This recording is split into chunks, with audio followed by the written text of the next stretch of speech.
Hi everyone, welcome back to the channel. So in today's video, I'm going to be showing you how you can create your account on Lightning Exchange in your PC. For that, first of all, you need to open your web browser and search for lightcd.com. I will also put the invitation code and the invitation link down in the description, so you can just simply click on that link and you will be landed on this page. Now once you are on this page, you need to provide your phone number.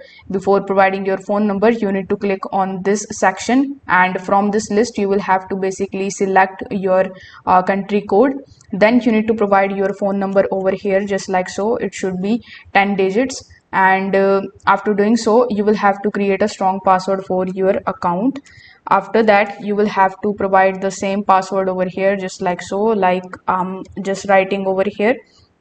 Once done, it will ask you to provide an invitation code, so you can either use this invitation code, or I will put the invitation code down in the description. After that, you need to agree to the terms and conditions and click on the sign up option over here.